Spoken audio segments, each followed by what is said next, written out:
Hello student, ये हमारी 12th slide है।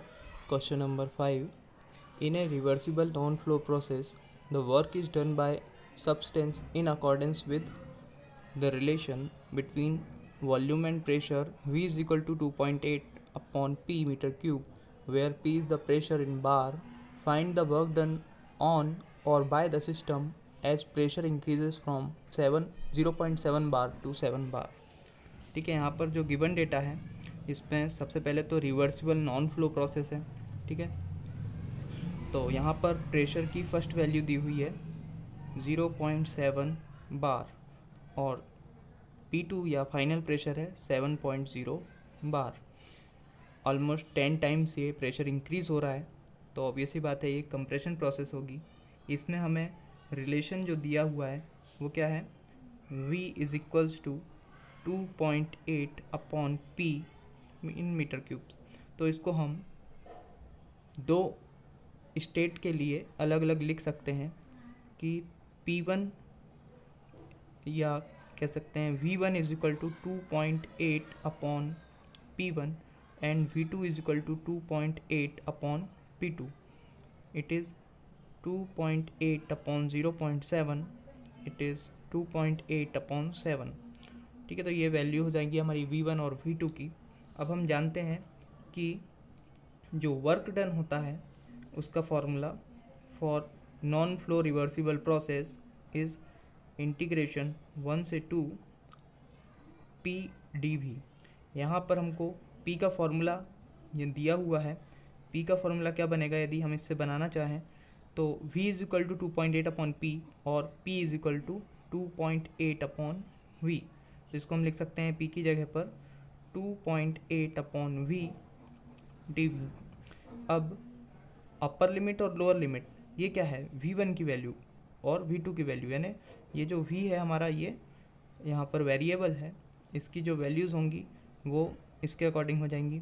2.8 अपॉन 0.7 इसकी वैल्यू कितनी आती है, 2.8 divided by 0.7 is 4, so this is 4 and 2.8 divided by only 7, it must be 0.4। तो ये हमारी अपर और लोअर लिमिट है। तो V1 की वैल्यू कितनी है 4 और V2 की वैल्यू है 0.4। यहाँ पर है 2.8 is a constant, it must be out of the integration sign. इसके बाद हो जाएगा 1 upon V dV। 1 upon X D X का जो इंटीग्रेशन होता है वो क्या होता है log x। तो यहाँ पर V is the variable and 2.8 integration 4 to 0.4 1 upon V dV is equal to 2.8 log V। it is natural log from lower limit 4 upper limit 0.4।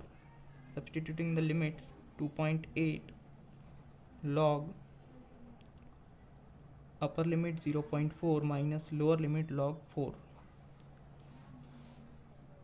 now 2.8 log A minus log B is equals to log A upon B, then it is log 0.4 upon 4, it is 2.8 log 0.1। now let us check the value of log 0.1, natural log ln 0.1, it is minus 2.3, then 2.8 into minus 2.3। अब एक important चीज़ ये है कि जब भी हम P की जगह इसकी दूसरी वैल्यू सब्स्टिट्यूट कर रहे हैं तो P की वैल्यू दी हुई है बार में, इसे हमें कन्वर्ट करना होगा किलो पास्कल में। तो किलो का पास्कल में जब हम इसे कन्वर्ट करेंगे तभी हमारी जो वैल्यू है वो किलो जूल में आ पाएगी। या अभी जो वैल्यू हमारी आ रही है वो जो वैल्यू है वो लगभग 100 टाइम्स कम आ रही है, तो इसमें हमें 100 का मल्टीप्लिकेशन करना पड़ेगा। तो यहाँ पर multiplied by 100 then it becomes 2.8 into 2.3 into 100, it is equal to 644 with a minus sign. 644 kilo joule is the answer. for this question.